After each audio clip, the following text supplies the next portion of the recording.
This episode of Spector Creative is brought to you by cheese graters. When you need to grate cheese, choose cheese graters.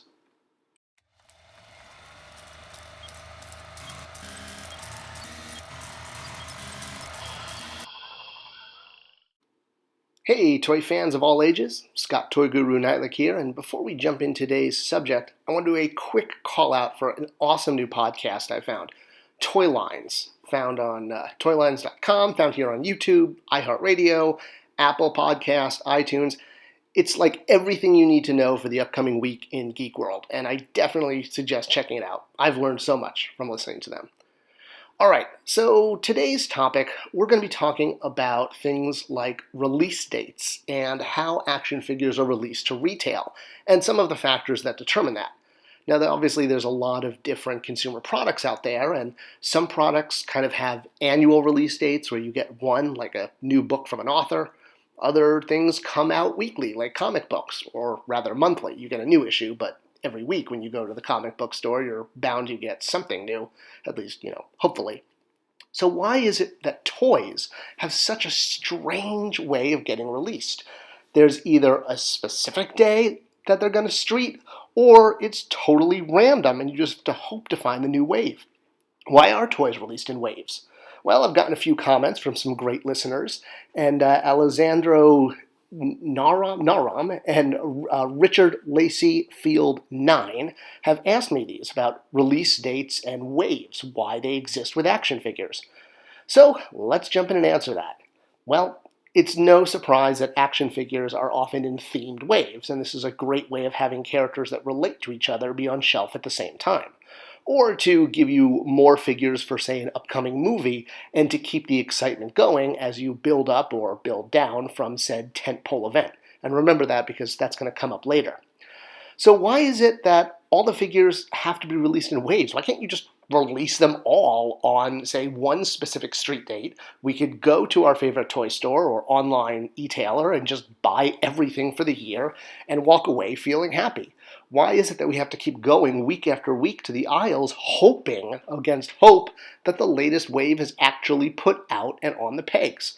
I mean, if I could just get everything for Marvel Legends at once in one visit, heck, I might be broke, but at least I wouldn't have to keep going back to retail over and over again looking for figures, and it would give me a sense of satisfaction. I'm sure a lot of collectors out there felt the same way. So let's talk about this. Why are figures in waves, and what's up with the release dates?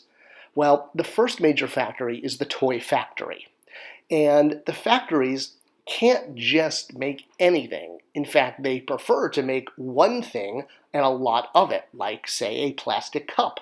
A lot of factories that make toys also make other things out of plastic, like baby bottles and Tupperware, pretty much anything that can be made of PVC or ABS plastic, which is the basic kind of plastic that toys are made of. And that's where the whole MOQ issue comes from, the minimum order quantity. If you owned a toy factory, or a plastic factory, your preference would be just to make one thing over and over again. Every time you make something new, you have to retrain your staff, even if that's another wave in the same figure line. You still have to retrain everyone exactly how to paint Spider-Man because he may not be in the previous wave, or at least the previous wave may have had a different version of Spider-Man that doesn't get painted the same way. So this is one issue, is factories that can't just constantly make the same thing or can't make everything all at once. It has to be spaced out, and it has to be, if you will, scheduled for time on the factory floor, on the assembly line. And then the other issue with the steps is that there's a lot of internal steps that go on with making a toy. That just doesn't go from concept all the way to shelf. There's about 2 years of review that goes from idea to us being able to buy it on the pegs. And this includes internal review by the toy company, as well as what's called due diligence from a licensor who might own the IP, the way Warner Brothers owns Batman or Universal owns Minions, that type of thing.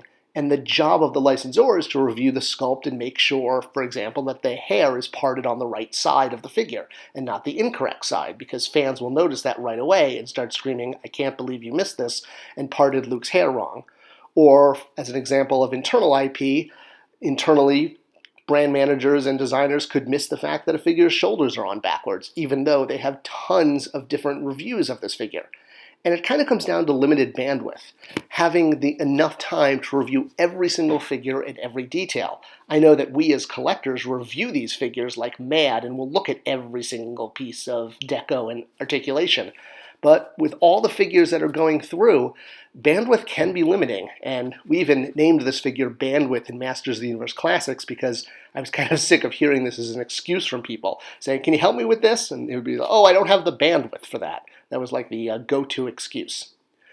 The other big thing about waves and why they're released that way is, well, manufacturers and retailers want people to keep coming back over and over again. They don't want you to just come to the store once a year, because every time you come into Target, you're probably not just going to buy a toy, you're more likely also going to buy office supplies and food and cheese graters and Arbor Day supplies and all sorts of things that you might need for your average week. So figures are divided up into waves specifically so that they continually refresh on shelf with new figures coming out ideally every 6 to 12 weeks. This way, there's a reason for customers to visit the toy aisle and keep buying items and keep coming back. While we may hate the fact that we're toy hunting every day or every week, and in a perfect world, we'd be able to find things every time we show up to the toy aisle, in reality, the retailers like this. They don't want you to find everything. I know that's a bit of a bubble burst, and maybe this is also, well, it is why there's not such a priority on filling toy aisles and why you see empty pegs. Because to retailers, empty pegs, well, maybe not this empty, but in general, they are a good thing because it means the collectors are going to keep coming back, and every time they come back, they're going to buy more stuff, more cheese graters and more towels and more candy bars. You know, it's not utopia. What can I say? Now, the other thing to talk about is release dates. So some toys have very specific release dates, like video games often have this, and the aforementioned shoes. Well, shoes are not a game, but, consumer products. And some toys just get put right on the shelf, usually things like in the game category, for example. There usually aren't street dates involved. But other times, stores are asked to organize very specific dates when toys can be sold, and sometimes these turn into pop culture events where fans will mob the toy aisle and run in on a very specific day and date, sometimes at midnight because it has to be actually on that date, and at midnight is when the Gregorian calendar switches over to the new day, as opposed to other calendars that switch over at sunset.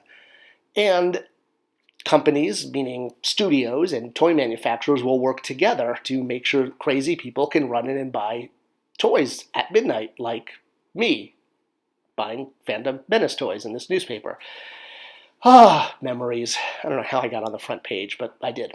All right, so while some toys can't make street date, like the infamous early bird pack for Star Wars, the reverse is true today, where toys are ready ahead of time, and if you find them on shelf before the street date, sometimes you're not even allowed to buy them. The retailer will say no thank you, and they'll flag it as not available for sale.